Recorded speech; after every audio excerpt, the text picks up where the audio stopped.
the Elder Scrolls Online, we're bringing two different groups of players together. We got the Elder Scrolls crowd, which is used to great games like Skyrim and Oblivion and Morrowind and the older games. And then we have the MMO crowd, which is used to all the great MMOs from the last 15 years. We're bringing them all together into one great game, and we're really excited to tell you about it.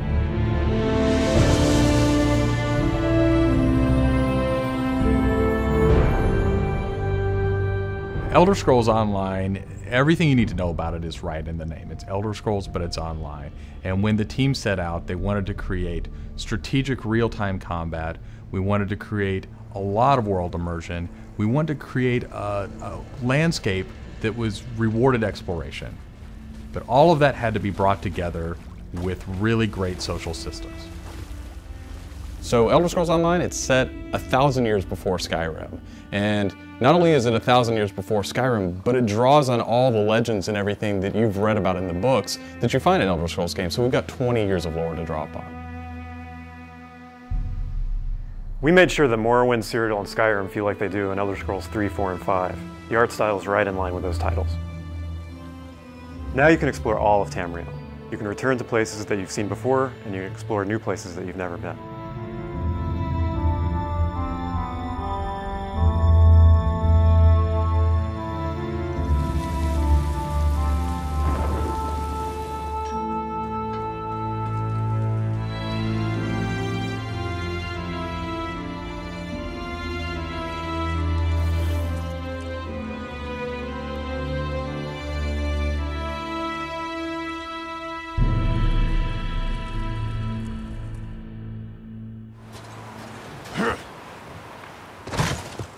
This is an Elder Scrolls combat system. Moving your mouse will make you look around and aim your weapon. You can tap your left click to attack, hold it to power, hold your right click to block, and of course, sprinting, crouching, and sneaking around play a role.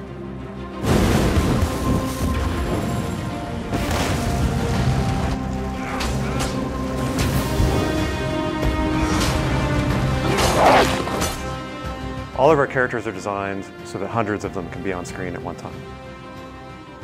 You're going to have lots of customization options to make your character look unique. You'll find Dwarven armors, Daedric armors, Elven armors, basically all the types of armor styles and customization options that you expect from an Elder Scrolls game and the Elder Scrolls lore. By far the worst experience of any online game is at its launch, when you're trying to find your friends, you can't find people, you create a character on one shard, and then you find out everyone else is on another shard, and you have to move. That experience is not good. So we are not going to have shards. We have a technology we call Mega Server, where all players are on one server. So all your friends are right there, you just create a character, you click play, and you go. The game is smart about where to put you. It puts you in game spaces with your friends, with your guildmates. It's a way to be connected with everyone, and the game figures out where to put you. So with Elder Scrolls Online, one of the big things is that you'll be able to get together with your friends and overcome obstacles. So things like public dungeons, heroic dungeons, but most importantly, when you participate with your friends or even just with strangers, you're not competing for resources. You're all working together to overcome something, and you get equal credit for that. As a player, you're able to start off by picking one of 9 races. You'll be able to pick a class, so that's just the start though. From there, all of the choices you make with quests, all of the choices you make in which abilities you choose, which weapons you use, which armor you use, really help make your character stand out in the world. The basis for the customization system in Elder Scrolls Online is that you can use whatever weapon or armor type you actually want to use. You can play as a heavy armor character who's a tank with bow, or you can play as a mage who uses a two-handed weapon, or you can play as a sneaky guy who runs around healing people. With the combination that you selected out of what armor type you use, what weapon type you use, and what class you use, really creates a unique character experience for you. one of the things you're going to be able to do that's going to make you stand out is you have perks. For instance, perks allow you to become a werewolf or a vampire, or maybe even have special pets. But it's not just about that. There are other things like how you increase your stamina, how you increase your magic, or how you increase your health that really take you from your initial class choice, and it makes you stand out because you're saying, these are the things that are important to me. This is the way I want to play. This is the role I want to take in combat.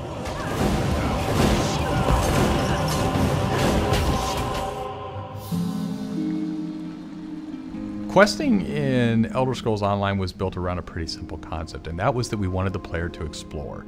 And we wanted, when the player explored, for them to be able to see something around a corner and say, oh, well, I was on this quest, but now I see something over there that's really interesting. And so they had this decision point of, you know, which thing do I do next? And that's really where we want the player to go. It's not what do I do next, it's which one of these things do I do next.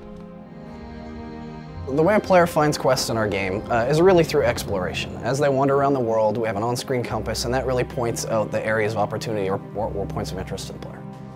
When the player finds a point of interest in the world, this is really where all of our story content is. And they're an opportunity for the player to make a change in the world. And a really good example of that is there's a werewolf invasion. When the player gets there, they fend off the werewolf invasion, they save the town, and every time you come back to that village, you'll be remembered and thanked by the villagers. The werewolves will be gone just like you would have in Oblivion as the hero of Clutch. Once you hit level 50, that's really where the game opens up.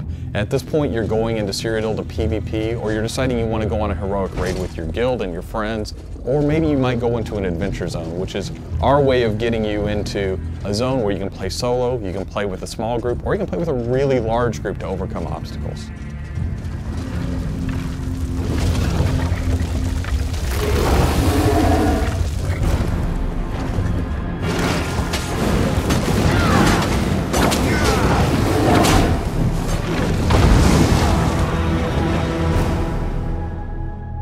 PvP in Elder Scrolls Online is focused around taking various structures in Cyrodiil. If you remember Cyrodiil from Oblivion, the space is very large, and that's a perfect setting for having three alliances fight each other. During this timeline, Imperial City is up for grabs, and there's no Emperor, so players are going to be fighting using trebuchets, catapults, all kinds of weaponry to take and hold keeps, structures, and resource fixtures around the keep to actually give the opportunity to crown one of themselves as an Emperor.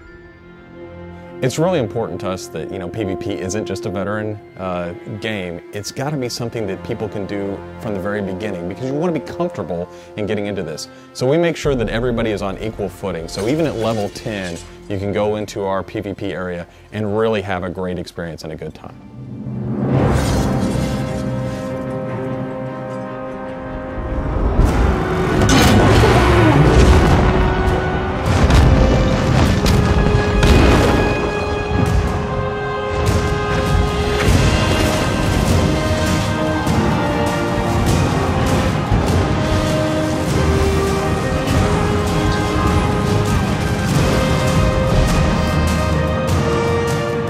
With a game the size of the Elder Scrolls Online, it's really hard to, in one demo, one presentation, one video, to list everything about the game.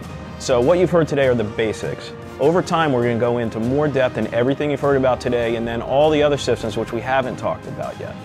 All these elements are going to come together and make Elder Scrolls Online the next great online RPG.